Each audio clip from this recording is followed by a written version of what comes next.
untuk di luar negeri saja menggunakan platform PayPal itu dijual dengan harga 50 sampai 100 US dollar ya. Dan untuk di Indonesia sendiri itu dijual sampai harga 300.000. Jadi kalau kita hitung ada ribuan konten video dan foto, maka yang sudah didapatkan si pelaku ini adalah ratusan juta rupiah. Pengungkapan jaringan ini berawal dari patroli siber dan pengaduan tentang konten porno yang melibatkan anak-anak Indonesia di bawah umur. Untuk mengungkap kasus ini, polisi bekerja sama dengan Satuan Gugus Tugas Kekerasan Seksual yang ada di Amerika Serikat. Untuk mempertanggungjawabkan perbuatannya, kelima tersangka dijerat pasal berlapis tentang perlindungan anak, pornografi, Undang-Undang ITE, serta perdagangan manusia dengan ancaman hukuman pidana 15 tahun penjara. Eka Marlupi, Kompas TV Tangerang, Banten. Saudara, perkembangan terkini pengungkapan kasus pembuatan dan penjualan konten pornografi anak. Kita tanyakan pada jurnalis Kompas TV ada Masni Rahmawati di Polres Bandara Suta Tangerang, Banten. Selamat siang, Masni. Sudah 5 orang jadi tersangka. Modus mereka untuk mendekati anak-anak ini seperti apa, Masni? Bisa diceritakan?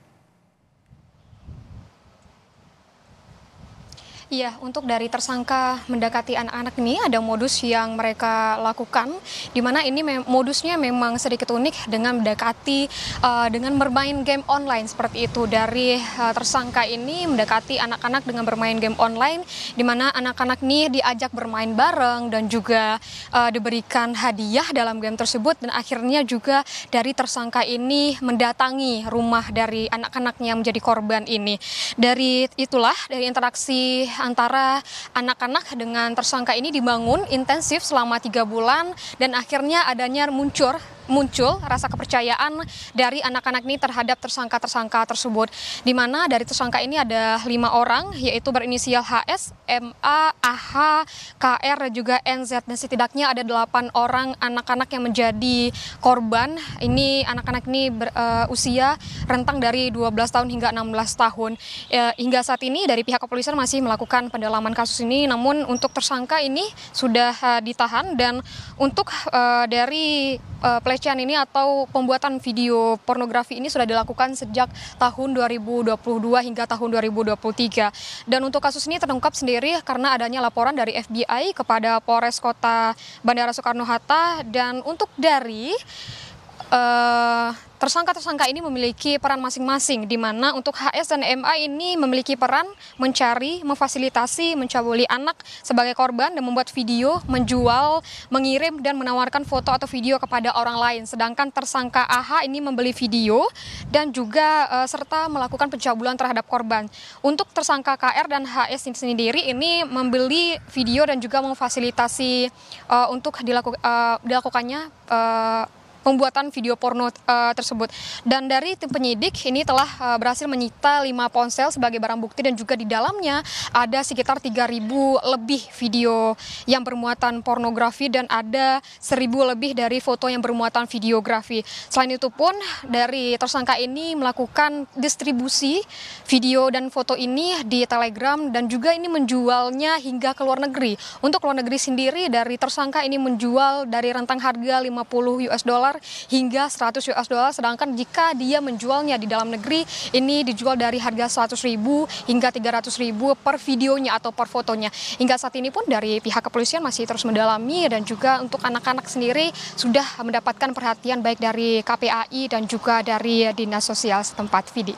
Baik, Mas Ni, kalau tadi Anda jelaskan sudah ada perhatian, ini seperti apa bentuknya untuk anak-anak yang menjadi korban ini? Penanganannya seperti apa? Apa mereka dititipkan di panti atau mereka didampingi konselor begitu? Atau seperti apa, Mas Ni? Iya, untuk dari anak-anak ini sendiri memang sudah kembali ke rumah masing-masing, namun tetap adanya perhatian dan juga pantauan dari Komisi Perlindungan Anak, dan juga terus dilihat bagaimana kondisi psikologisnya. Ini terus dilaporkan ke Polres Kota Bandara Soekarno-Hatta. Dari pihak kepolisian juga terus memantau bagaimana kondisi dari anak-anak sendiri. Dan untuk dari anak-anak ini memang sudah mendapatkan perhatian dari Dinas Sosial dan juga Pusat Pelayanan Terpadu Perempuan dan Anak. Dari pengungkapan kasus ini pun KPAI mengapresiasi kepolisian karena sudah mengungkap kasus ini dan berharap nantinya sudah tidak ada lagi adanya kasus-kasus yang melibatkan anak, terkhususnya ini yang menyangkut mengenai pornografi dan juga pelecehan seksual. Di mana kita lihat belakangan memang banyak sekali kasus-kasus yang menjerat anak, di mana ini tidak hanya berbentuk dari pelecehan seksual, korban dari pornografi dan juga banyaknya kasus-kasus kekerasan yang melibatkan anak. Vidi. Mas Ni, apakah ada potensi sindikat lain juga terlibat di sini, Mas Ni? Iya, dari informasi terakhir yang kami dapatkan memang hingga saat ini polisi masih terus melakukan pendalaman dan juga pemantauan terhadap anak-anak dan juga apakah nantinya ada sindikat lain. Ini belum ada konfirmasi langsung dari pihak kepolisian, tapi untuk dari kasus-kasus seperti ini memang tentunya polisi terus akan melakukan pendalaman dan juga mencari apakah ada sindikat atau tidaknya. Hingga saat ini pun dari pihak kepolisian belum menyebutkan apa ada sindikat atau tidaknya, tapi kalau kita lihat dari bagaimana modus dari tersangka ini melakukan, memang dari tersangka ini melakukannya seperti rekan-rekan mereka dan juga melakukan pendekatan dengan anak-anak. Tapi nanti kita lihat apakah ada keterangan dari pihak kepolisian, apakah ada sindikat atau jaringan dari kasus ini, Vidi. Baik, Mas Nim, memang motifnya ini murni untuk mencari uang begitu ya, Mas Nim?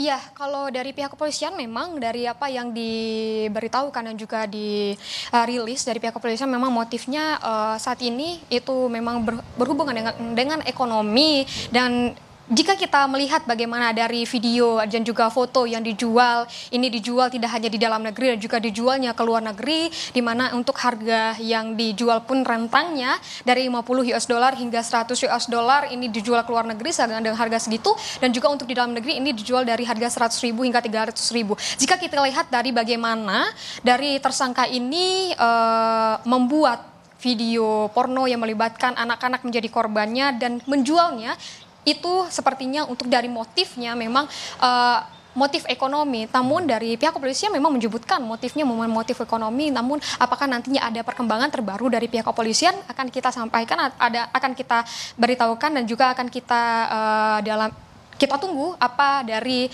pernyataan kepolisian, apakah ada motif lain dari tersangka melakukan kejahatan ini. Mas Ni, apakah hanya 5 orang ini atau sedang cari lagi oleh kepolisian, mungkin ada orang lain lagi yang terlibat? Iya, dari informasi terakhir pun yang kami terima dari rilis yang dilakukan oleh pihak kepolisian dari Polres Kota Bandara Soekarno-Hatta, untuk tersangka ini memang ada 5 orang yang telah ditangkap juga. Ini sudah P21 dan sudah naik ke kejaksaan begitu. Dan untuk dari tersangka sendiri tadi sudah disebutkan bahwa ada 5 orang dengan inisial HS, MA, AH, KR, dan NZ yang dimana mereka berlima ini memiliki peran masing-masing dalam memproduksi konten pornografi yang ini melibatkan anak di bawah umur, dan ini merupakan jaringan internasional yang disebar juga ke luar negeri tentunya, dan juga ada juga yang disebar di dalam negeri. Dan hingga saat ini polisi masih menetapkan 5 tersangka. Tetap kita nantikan apakah ada updatean, namun hingga saat ini dari polisi menetapkan 5 tersangka dan ini sudah P21 dan sudah masuk ke pengadilan, seperti itu, Vidi. Mas Ni Rahmawati, terima kasih untuk laporan Anda terkait sindikat pornografi anak.